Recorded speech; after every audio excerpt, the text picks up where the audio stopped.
Baik, sudah ada kedengaran suara saya? Ada Ji?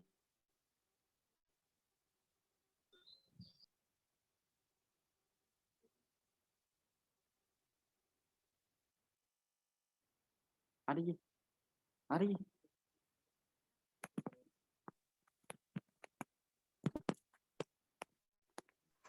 Kecil sekali ya.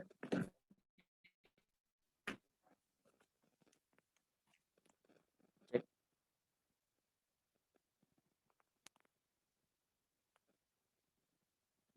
Ini kah?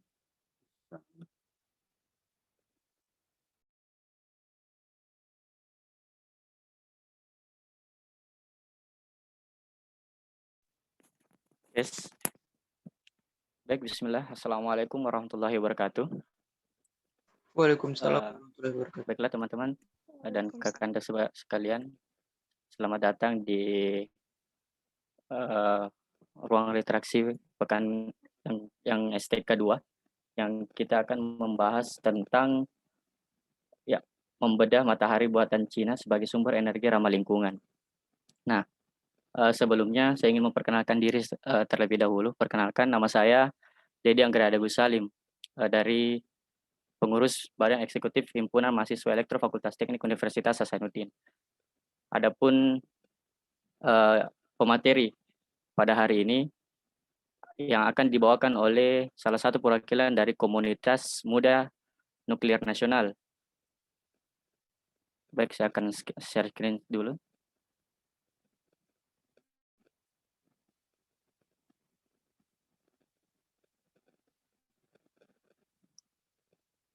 Baik, kita akan pada kesempatan kali ini kita akan membahas mengenai matahari buatan Cina yang akan dibawakan oleh Kanda Gina Salsabila dari Komunitas Muda Nuklir Nasional.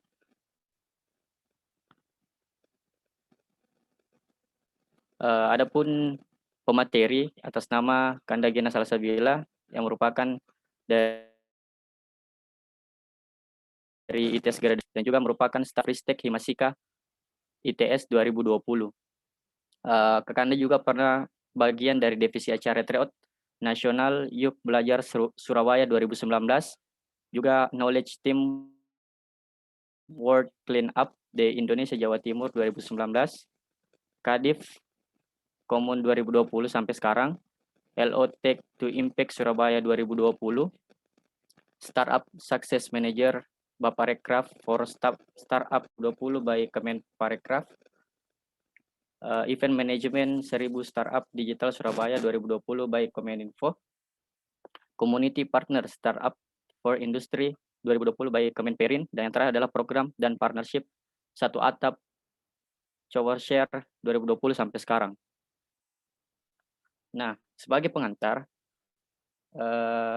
kita akan membahas mengenai buatan matahari buatan yang dipublikasikan pada tanggal 4 Desember 2020. Nah, di dalam ruang literasi kali ini kita akan membahas bagaimana konsep dari matahari buatan itu, kemudian kita akan membahas bagaimana fungsi dari matahari buatan, bagaimana cara kerja, bagaimana prinsip kerja dari matahari buatan, dan juga kita akan mempelajari atau akan mengetahui dampak positif dan negatif yang ditimbulkan karena adanya matahari buatan. Untuk kelasnya akan serahkan kepada pemateri untuk memaparkan materinya. Silakan, Kak. Oke, thank you Dedi Angriyadi. Apakah suara saya terdengar?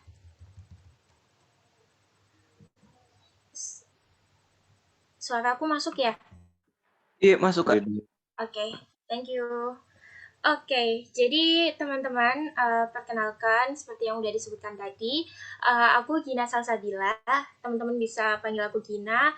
Aku sekarang lagi kuliah di Fisika ITS angkatan 2018.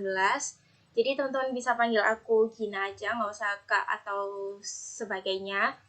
Oke, jadi aku rasa berita ini tuh cukup viral ya di akhir tahun kemarin. Lebih tepatnya yang disebutkan oleh saudara Dedi tadi, around tanggal 4 Desember tahun 2020.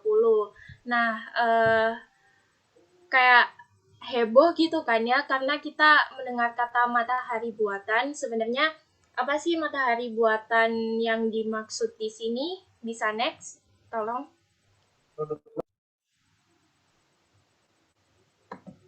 Oke. Nah, kan banyak banget nih berita di luar sana. Kayak ini aku ambil contoh yang di Indonesia ya. Headline-nya mengenal matahari buatan Cina yang akhirnya menyala. Apa fungsinya? Nah, nanti kita di sini seperti yang disebutkan tadi akan membahas mengenai konsep, fungsi, prinsip kerja dan juga dampak positif dan negatif. Nah, aku di sini disclaimer di awal, aku mau mengatakan ke teman-teman bahwa aku di sini bukan yang paling benar. Jika ada yang ingin didiskusikan, teman-teman bisa langsung raise hand dan juga langsung kita diskusikan seperti itu. Next.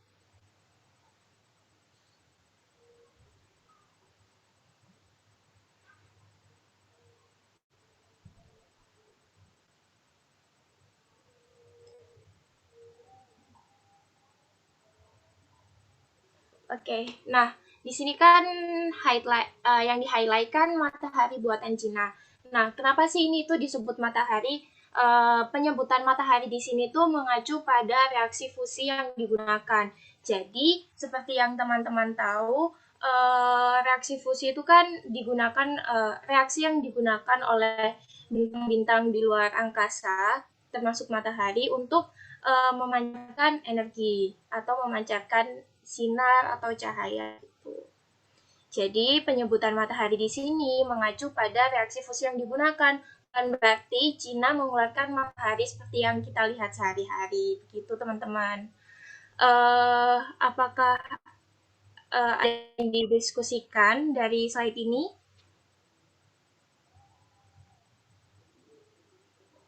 Kalau misalnya ada yang ingin didiskusikan, teman-teman bisa langsung raise hand aja ya.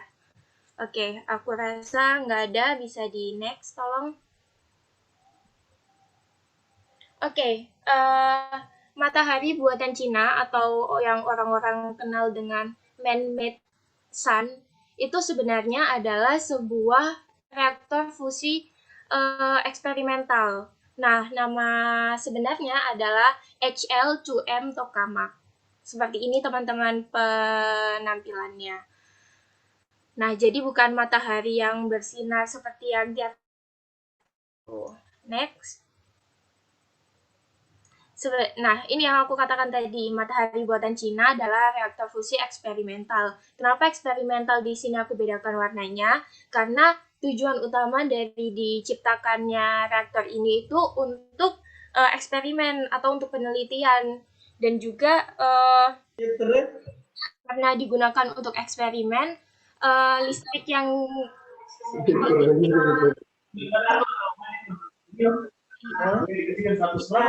di mute dulu.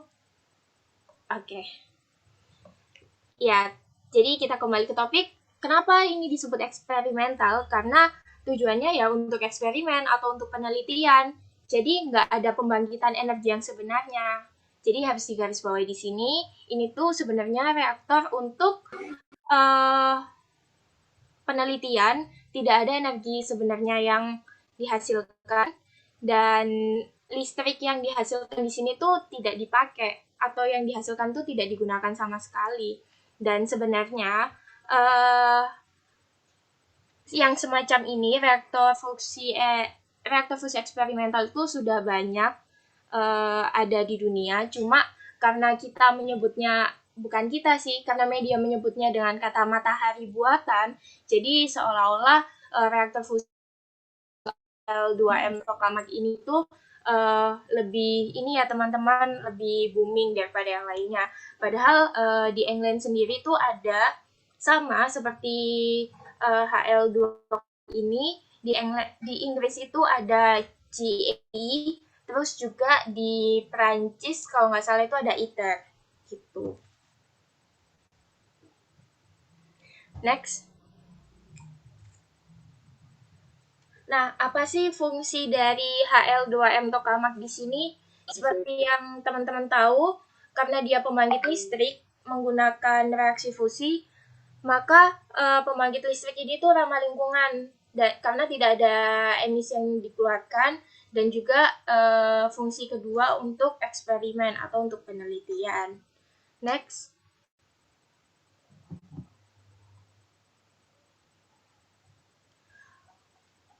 Untuk cara kerja atau prinsip kerjanya di sini, aku highlight ada 3, yaitu ada reaksi fusi, ada plasma, dan ada medan magnet.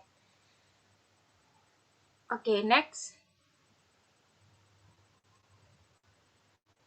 Nah, cara kerja mengenai plasma. Mungkin teman-teman bingung ya, plasma yang dimaksud di sini apa, atau teman-teman biasanya dengar plasma itu ada di tubuh, di peredaran darah sebagai plasma darah. Nah, teman-teman, plasma sendiri di sini tuh adalah wujud benda keempat.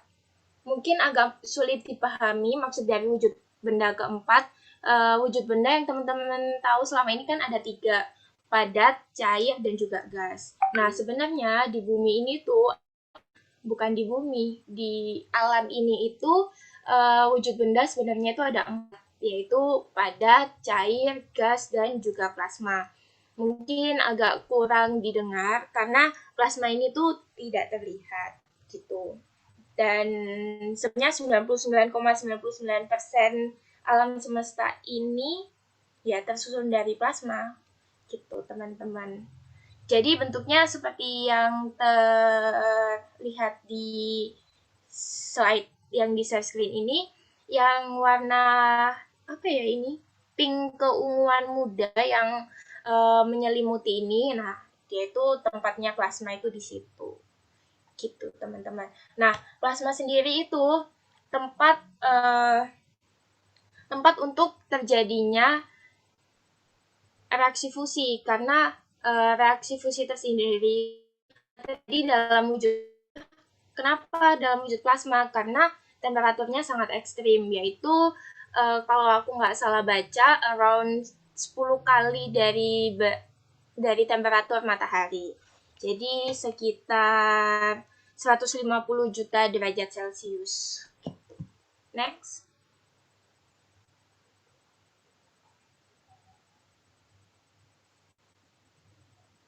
Selanjutnya yang kedua, reaksi fusi. Cara kerja yang kedua ada reaksi fusi. Nah, aku rasa teman-teman udah tahu ya reaksi fusi itu apa.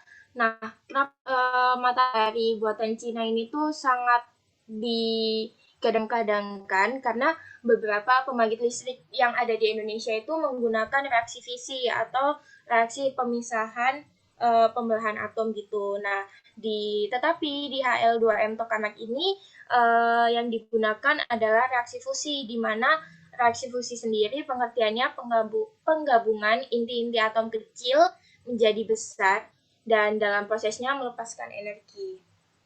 Seperti itu. Bisa di next.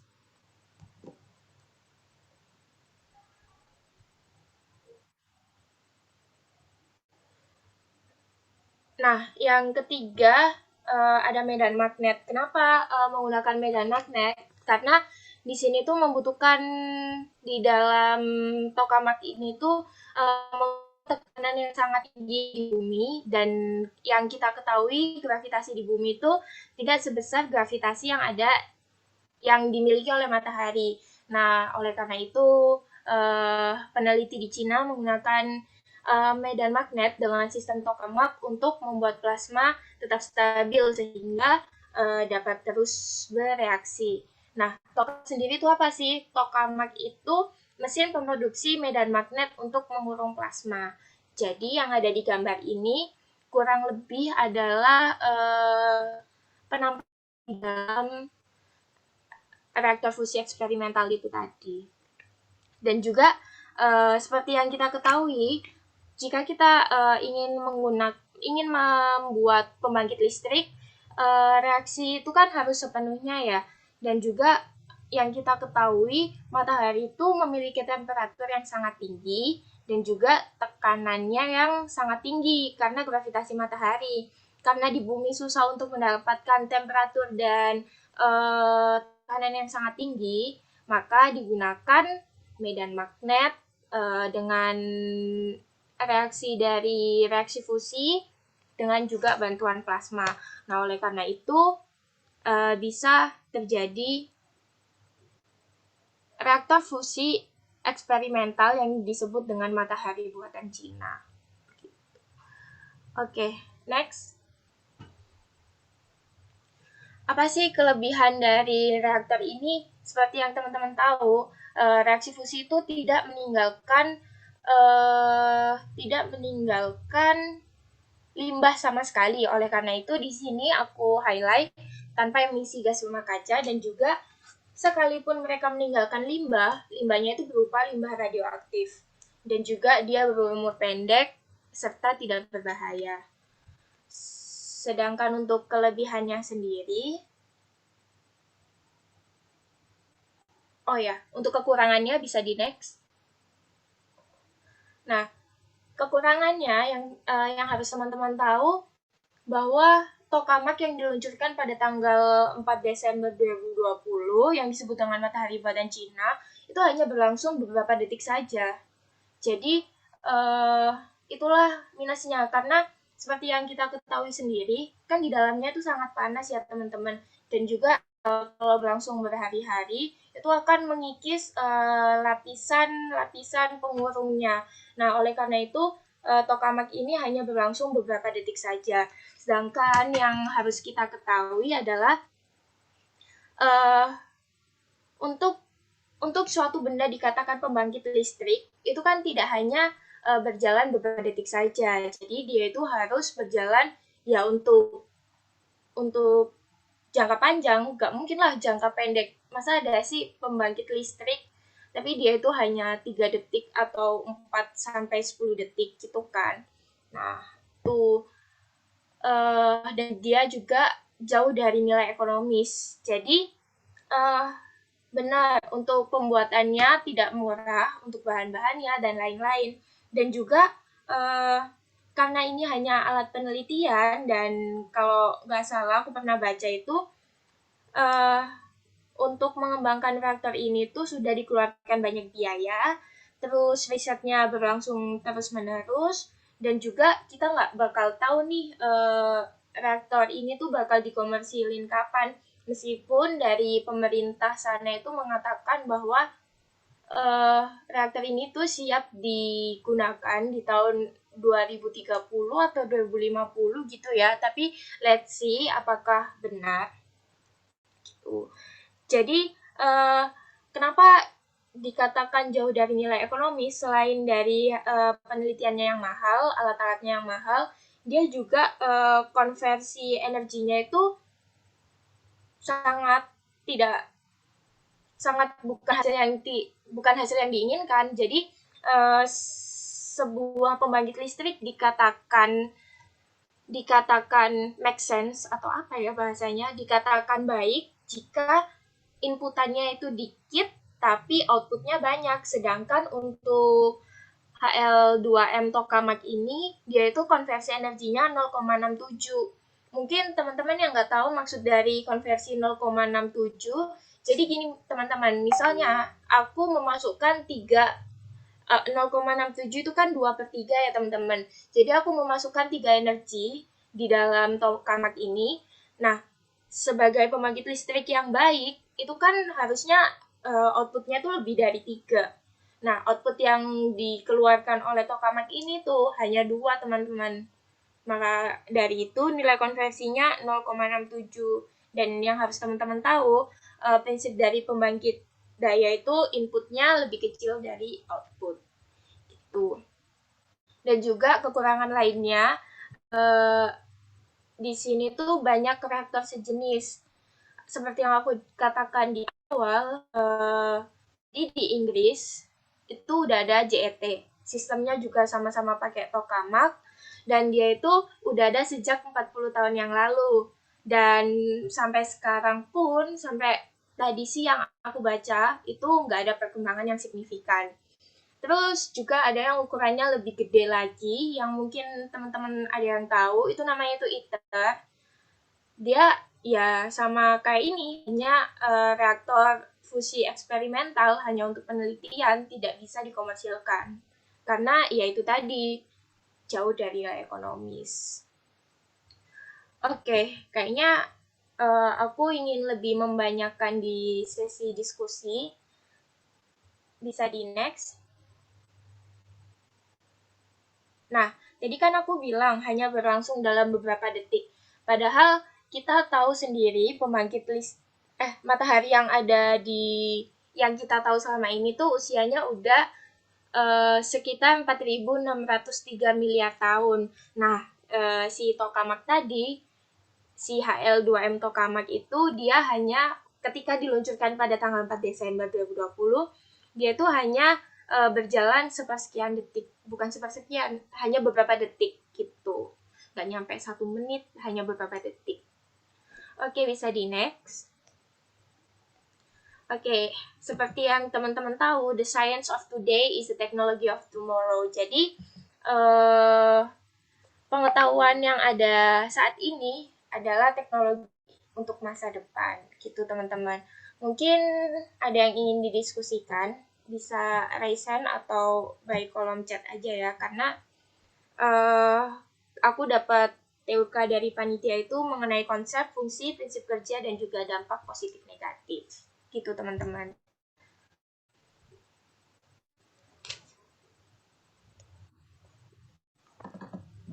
Baik, terima kasih atas pemaparannya. Nah, buat teman-teman atau kakak-kakak yang ingin bertanya, silahkan raise hand atau bisa juga bertanya melalui via chat untuk dibacakan. Barangkali ada jaringan yang kurang memadai, silahkan kami persilahkan.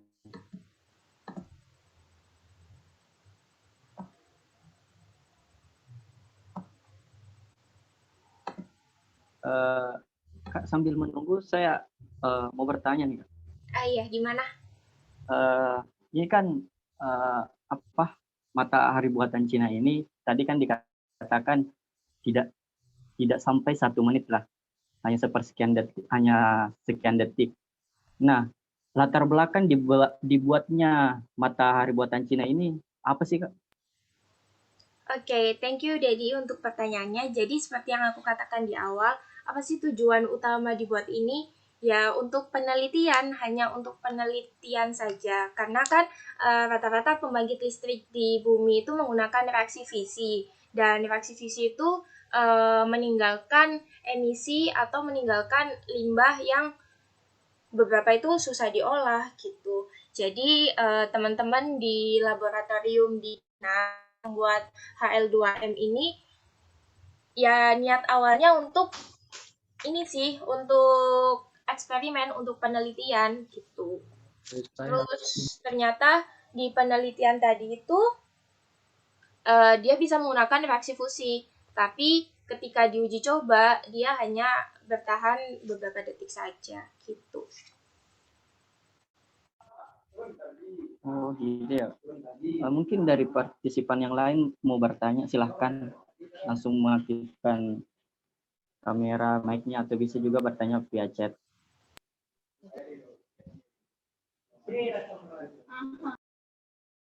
Tapi moderator mungkin bisa bertanya ke pemain. Ya, silahkan.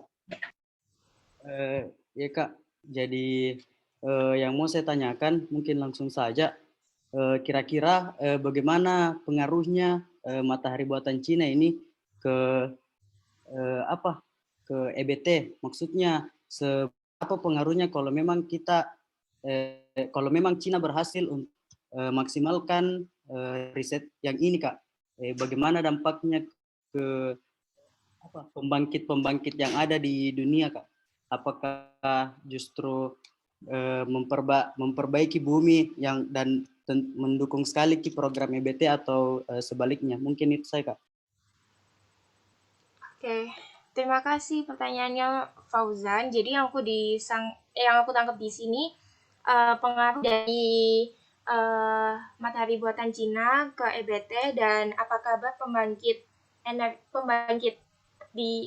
listrik di dunia ketika Cina berhasil menjalankan proyek ini. Jadi pengaruh ke EBT seperti kita ketahui, sebenarnya tujuan dari pembuatannya ini tuh selain untuk eksperimen, ya untuk menciptakan pembangkit listrik di mana dia tuh tidak menghasilkan sampah sama sekali, karena seperti kita ketahui bumi kan udah banyak banget nih sampahnya. Tapi kalau misal kita membutuhkan pembangkit listrik dan juga ternyata menghasilkan sampah juga, itu kan kayak ya udah tambah bikin bumi sempit aja dengan banyaknya sampah yang ada gitu. Jadi pengaruhnya ke itu dia ya baik karena dia tidak ada sampah yang dihasilkan. Nah, terus apa kabar pembangkit lain di dunia ketika Cina berhasil mengkomersialkan ini dan atau penelitiannya berhasil? Nah, menurutku seperti ini teman-teman. Kita kan pembangkit listrik selama ini kan listrik yang kita pakai kebanyakan di Indonesia itu kan pakai dari PLN ya, pembangkit listrik negara. Nah, selain ada pembangkit listrik itu yang biasa kita pakai sehari-hari, itu sendiri kan juga ada pembangkit listrik tenaga air untuk di pedesaan gitu kan teman-teman. Nah, jadi kabar untuk pembangkit listrik yang lainnya, menurutku mereka juga tetap berjalan seperti biasa. Mungkin beberapa akan tersingkirkan, tapi menurutku tidak semua elemen masyarakat itu dapat menerima ini. Nah, itu tantangan terbesarnya. Cukup dari aku.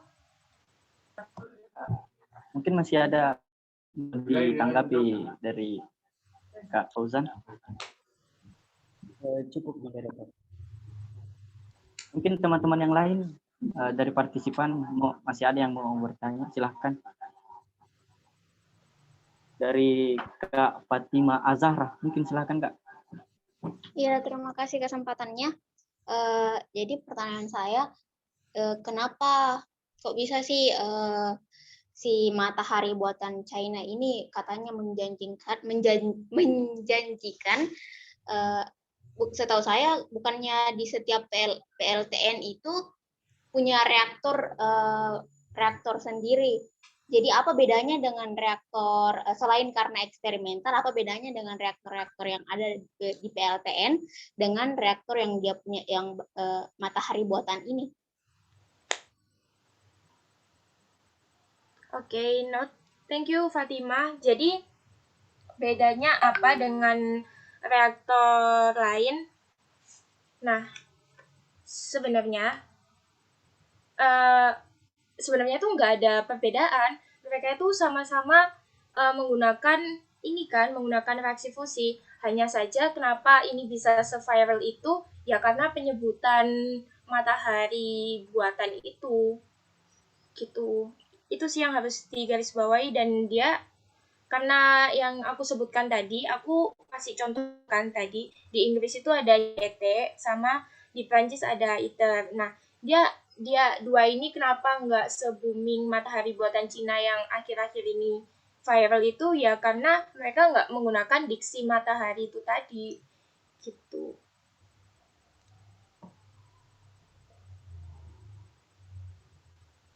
Baik, mungkin ada tanggapan lagi dari Kak Fatima untuk pertanyaan.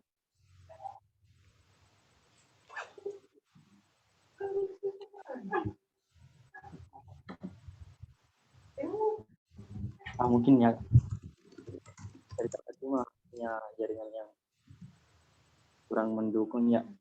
Ini Kak ada lagi pertanyaan dari Muflisain dari kolom chatnya. Saya bacain saja ya Kak.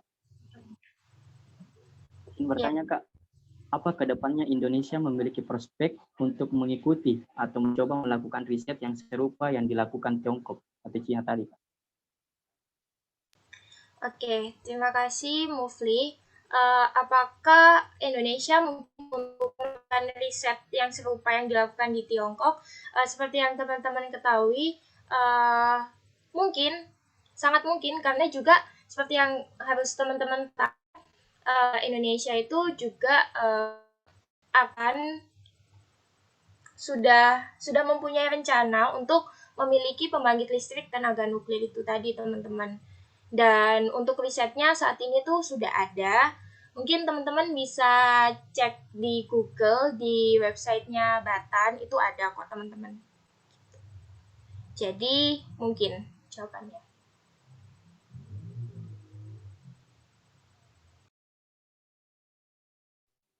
Baik, itu tadi jawaban dari Bung Artieri. Mungkin masih ada tanggapan dari Mufisain.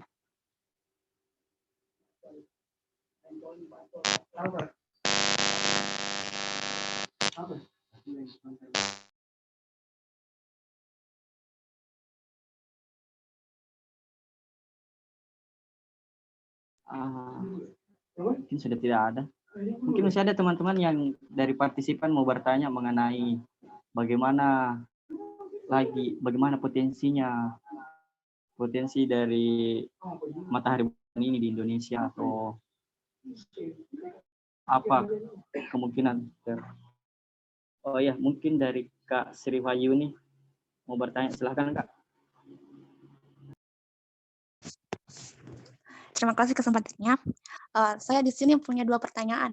Pertanyaan pertama itu, apakah gravitasi di bumi ikut terlibat dalam pembuatan energi panas yang dihasilkan oleh matahari buatan tersebut?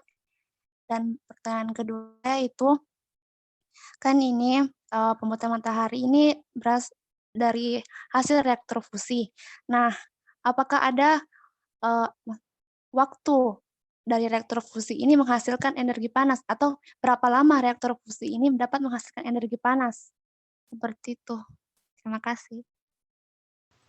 Oke, sama-sama. Aku catat dulu ya pertanyaannya. Untuk pertanyaan yang kedua itu, gimana boleh diulang? Apa ada waktu untuk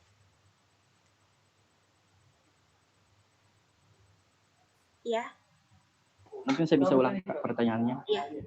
Pertanyaannya yang kedua tadi itu, apakah ada waktu untuk menghasilkan energi panas Kak dari hasil reaktor fusi tadi Kak?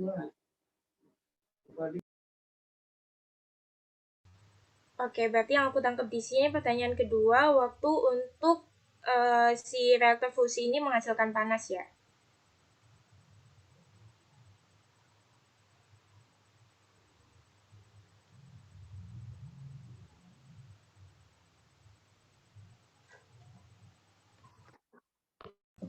Oke, bentar aku catat dulu.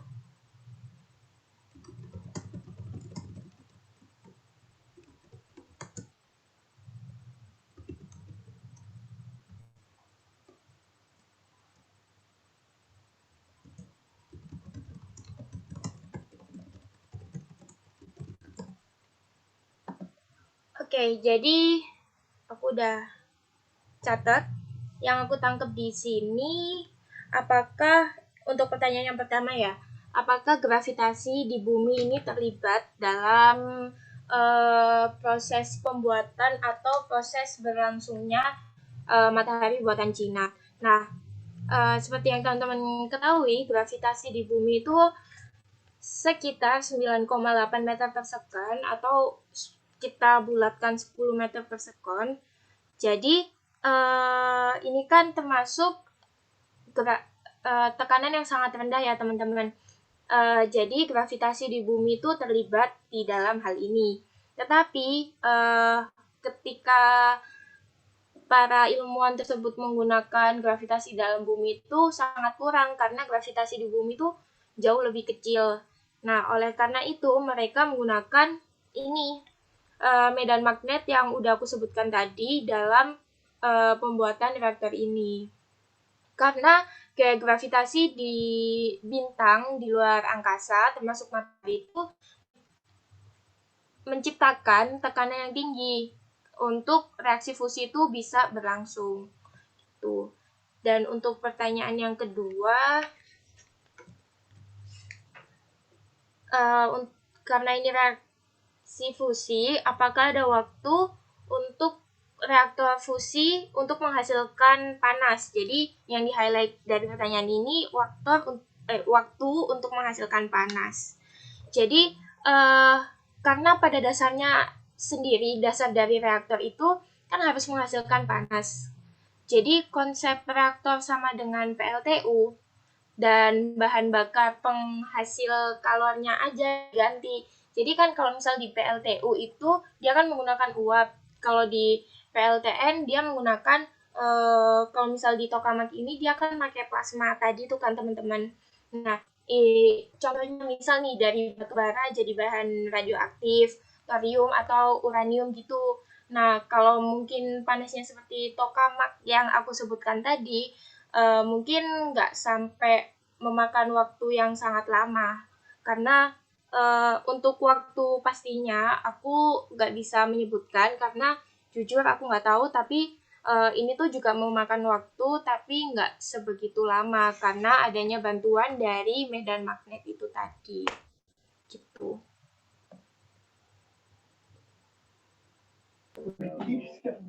Baik. Mungkin itu jawaban dari Kak Sri Wahyuni tadi. Masih ada tanggapan? Atau hal-hal yang masih... Kalau untuk saya tidak ada, Mi. Terima kasih.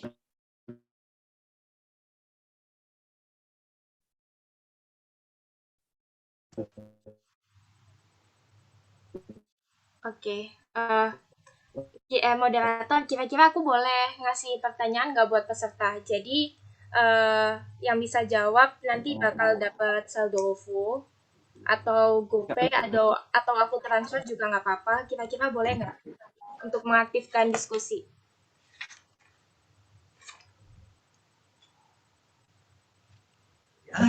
Kalau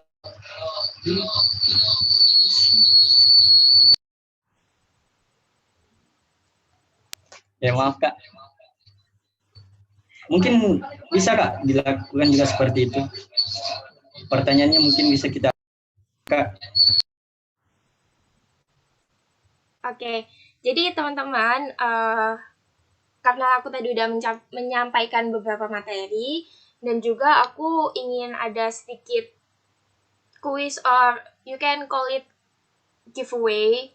Jadi aku bakal kasih saldo OVO atau GoPay atau terserah deh e-money yang teman-teman punya.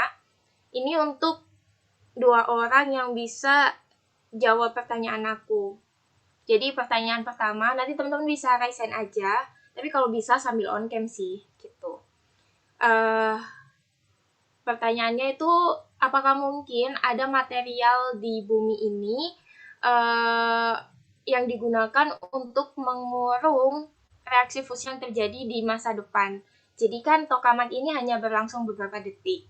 Nah, jika memungkinkan HL2M ini berjalan untuk jangka waktu yang sangat panjang, let's say untuk 1 bulan lah minimal, kira-kira mungkin nggak ada material di bumi ini yang bisa digunakan gitu.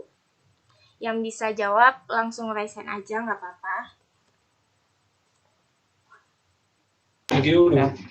Mungkin dari peserta ada yang bisa menjawab pertanyaan dari Kak Gina Salsabila. Lumayan lo dapat hadiah.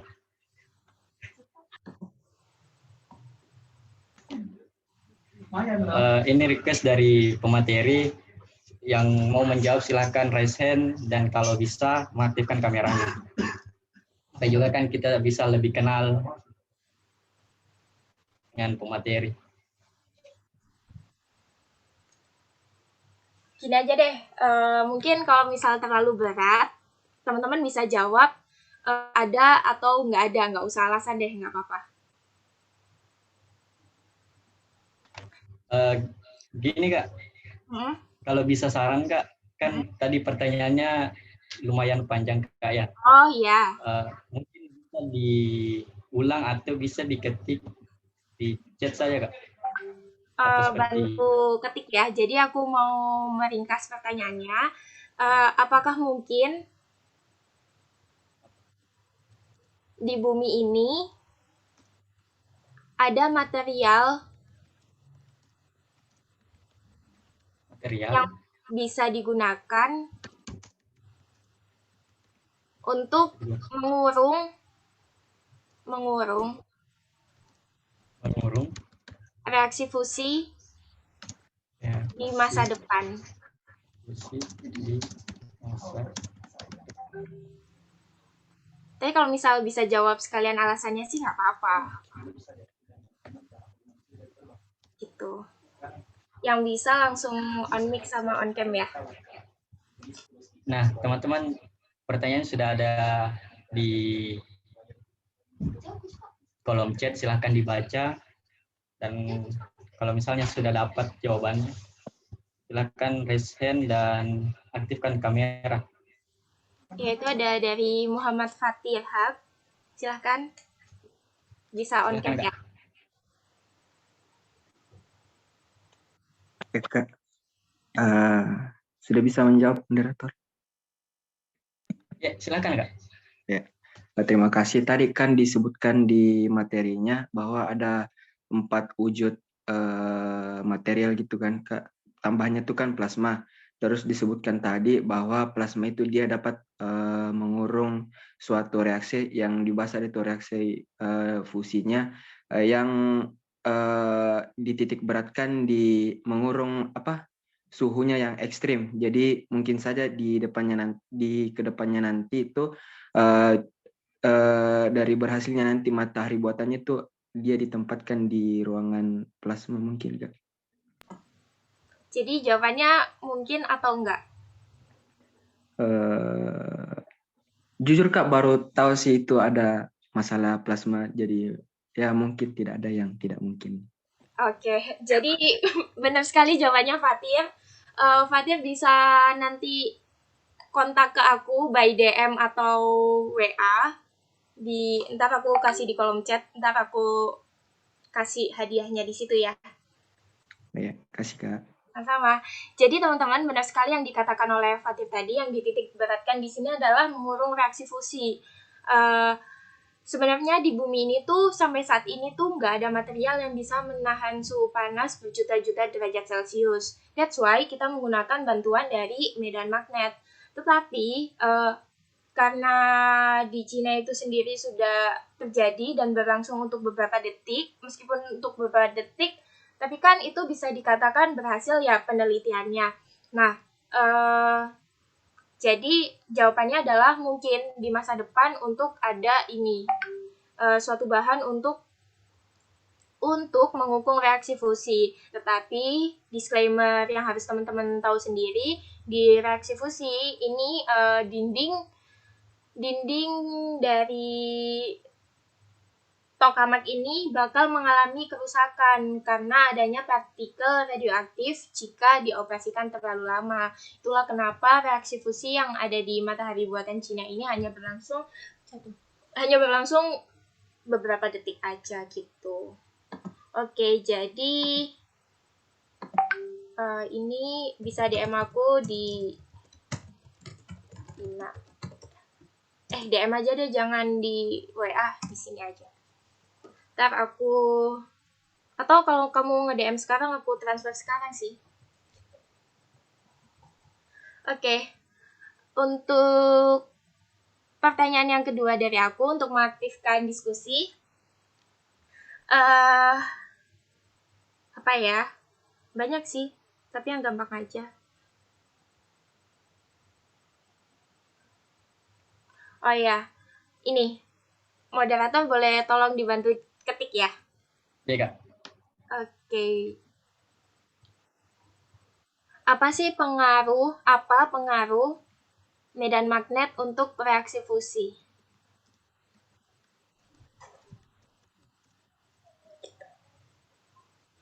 Teman-teman yang tahu bisa langsung raise hand.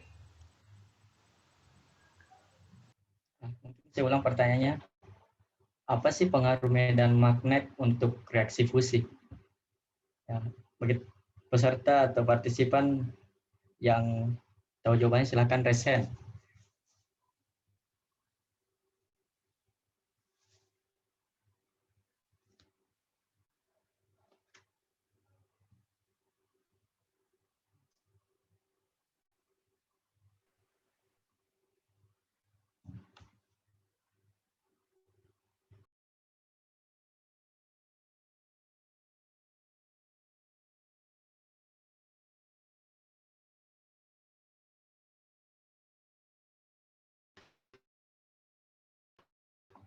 Ya, pertanyaannya bisa dibaca di kolom chat. Barangkali ada teman-teman yang belum sempat dengar, silahkan dibaca.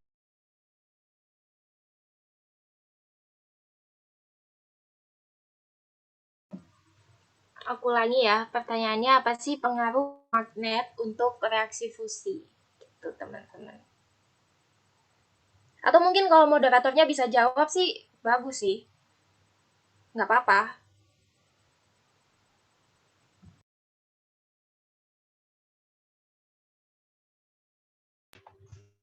Saya kasih dulu kesempatan ke yang lain.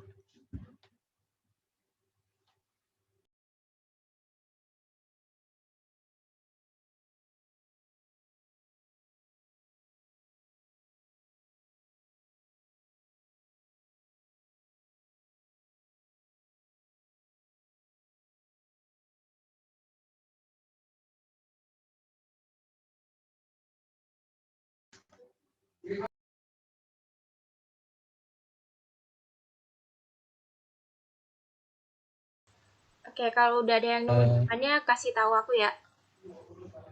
Seperti belum ada ya. Bisa dapat jawabannya, Kak. Jangan deh kalau double mau kasih kesempatan yang lain. Lumayan loh. Ayo teman-teman.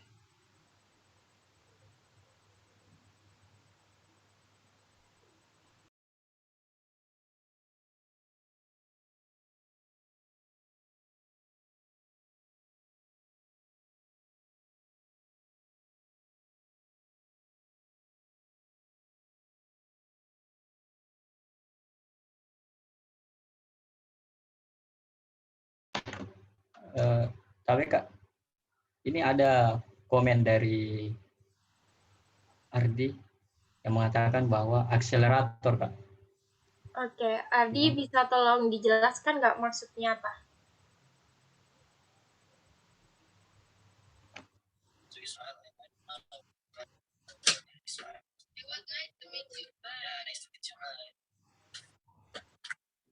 Cek.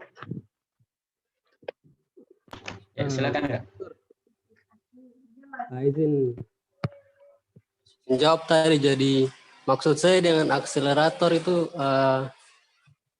fungsinya itu untuk mempercepat pergerakan partikel. Jadi semakin cepat pergerakan partikel, partikel akan menjadi semakin tinggi suhunya. Yang saya tahu kurang lebihnya seperti itu. Terima kasih.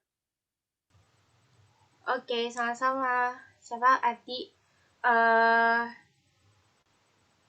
Sebagai akselerator, mungkin bisa lebih dijelaskan nggak?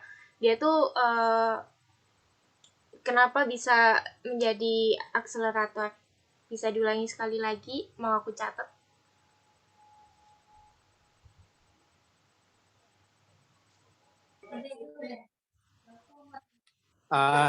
Itu Kak yang pemahaman saya mengenai akselerator dan medan magnet untuk mempercepat pergerakan partikel. Seperti kalau partikelnya nanti itu akan meningkatkan suhunya Kak, begitu. Jadi akan suhunya akan semakin tinggi agar bisa itu partikel bereaksi seperti itu Kak. Itu yang saya pahami. Jadi untuk jawabannya, jadi yang aku highlight dari jawaban Ardi tadi, pengaruh medan magnet untuk reaksi fusi itu untuk mempercepat gerakan partikel sehingga dapat memberikan suhu atau temperatur yang sangat tinggi. Nah, Ardi jawabannya benar. Nanti Ardi sama siapa tadi yang jawab Muhammad Fadil itu bisa DM aku di Instagram aku. Tuh. Ntar hadiahnya aku kirim di kalian konfirmasi di DM aja ya. Oke, jadi penjelasan lebih lengkapnya di reaktor fusi itu kan medan magnet di sini diperlukan untuk menjaga agar bahan bakar untuk reaksi fusi itu yang tadi aku jelaskan dalam bentuk plasma itu bisa tetap stabil dan terus bereaksi. Nah, yang di-highlight di sini adalah tetap stabil dan terus bereaksi. Benar yang dikatakan oleh Ardi tadi, bisa digunakan untuk mempercepat gerakan dari partikel. Seperti itu, teman-teman. Mungkin ada yang ingin didiskusikan lagi?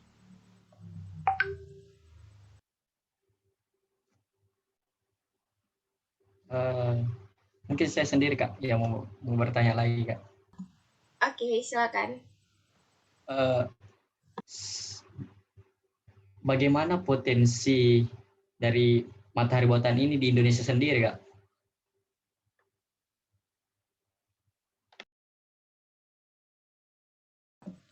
Oke, jadi bagaimana potensi matahari buatan Cina ini di Indonesia? Nah, sebenarnya kalau misal kita menggunakan kata-kata matahari buatan itu kayak kurang tepat ya teman-teman. Atau mungkin kita semakin membantu media untuk membesarkan masalah ini.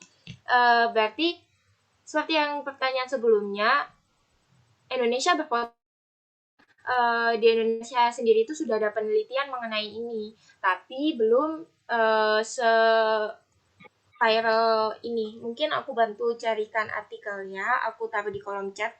Bentar ya.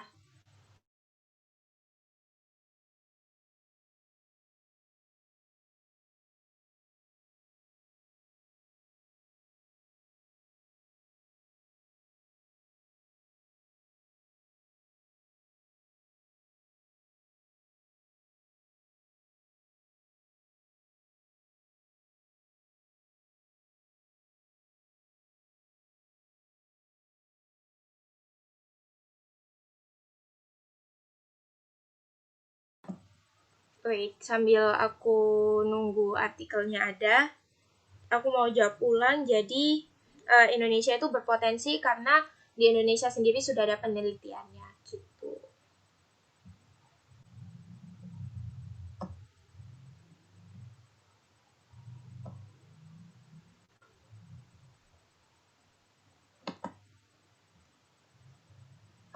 Kira-kira teman-teman di sini ada yang ngikutin informasi ini nggak sih?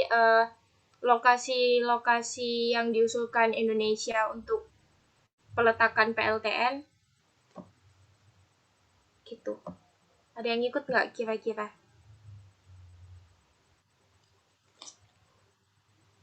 Kalau saya pribadi Kak, saya sebenarnya mengetahui adanya PLTN ini yang berkembang pesat di Indonesia sih baru pada saat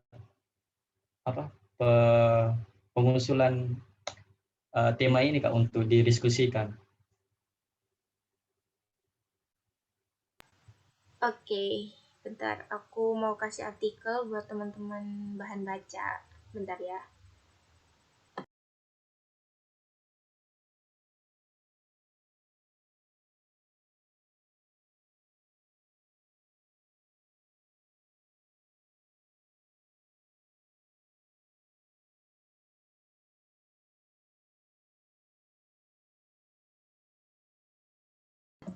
Atau teman-teman ada yang ingin didiskusikan lagi? Kalau misal nggak ada, aku mau kembalikan ke moderator. Nanti jurnal atau ini atau tentang potensi Indonesia untuk bisa mengembangkan reaktor fusi, nanti aku bakal kasih ke teman-teman.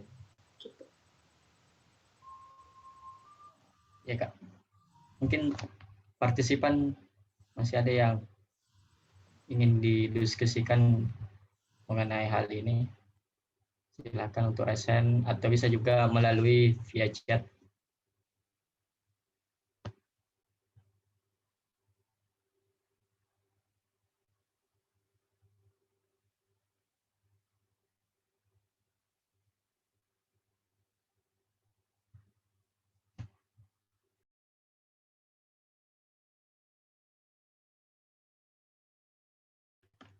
Sepertinya sudah tidak ada Kak.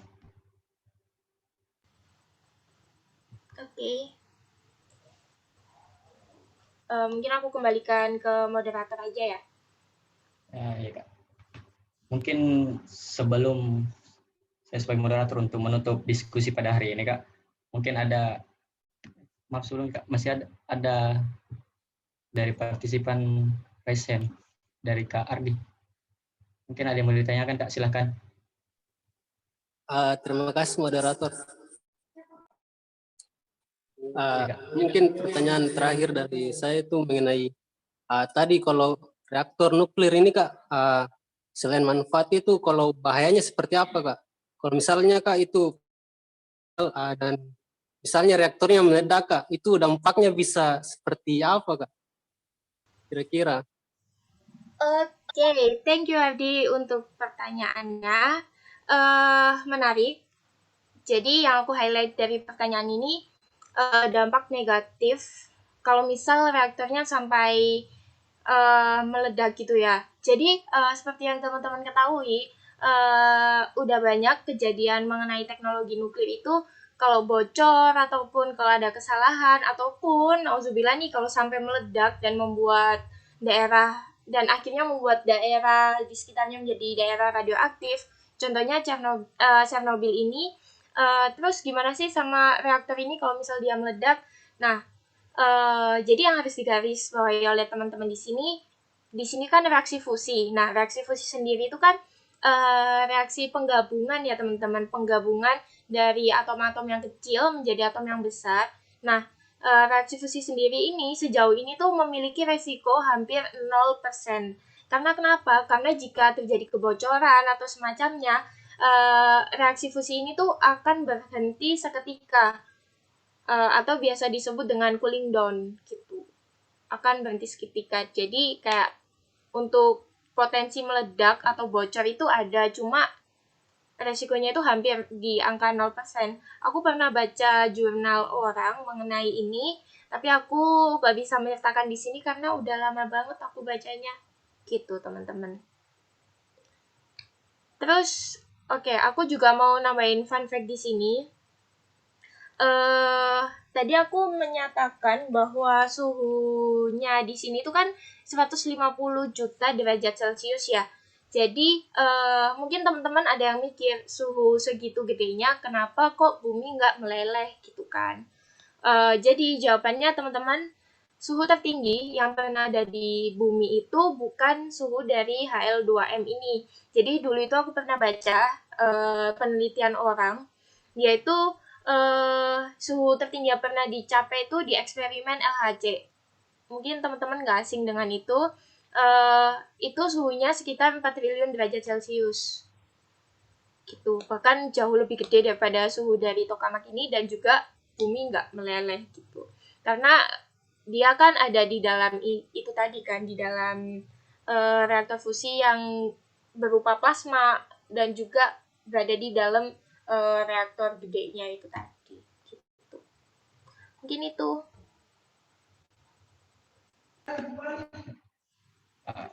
Baik, itu jawaban dari pemateri, Kak. Barangkali masih ada yang perlu ditanggapi atau didiskusikan lagi. Saya rasa cukup, Kak. Terima kasih.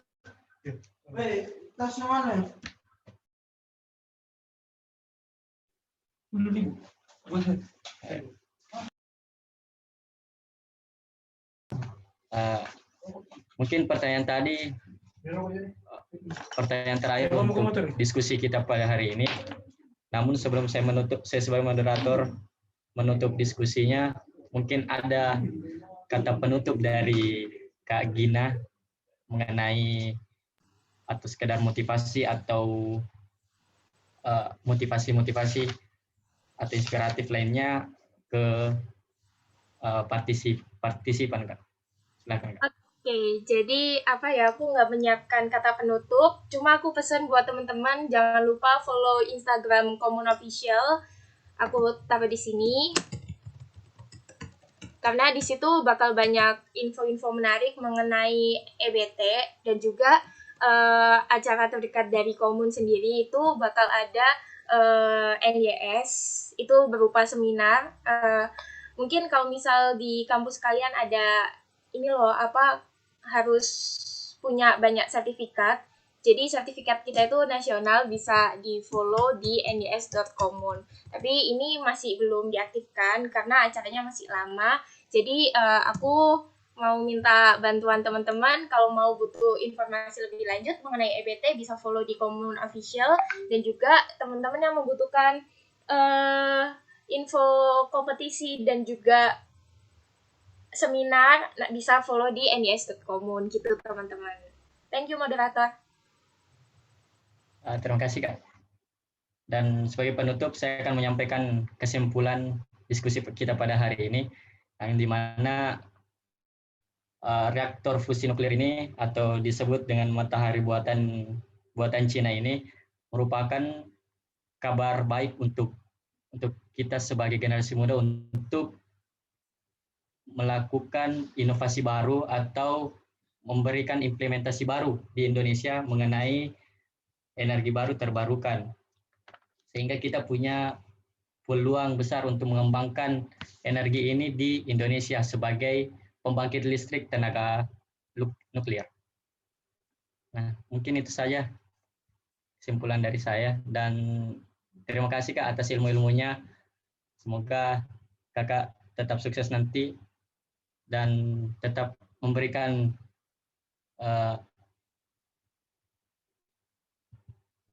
kami saran-saran Kak di komun official nanti. Baik, saya tutup sebagai moderator. Wabillahi taufiq wal hidayah. Wassalamualaikum warahmatullahi wabarakatuh. Thank you. Aku izin live ya. Ya Kak, terima kasih Kak. Sama-sama.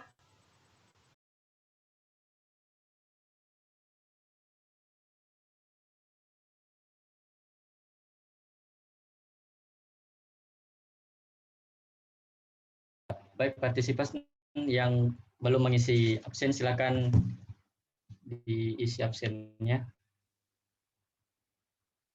Dan saya kembalikan ke host.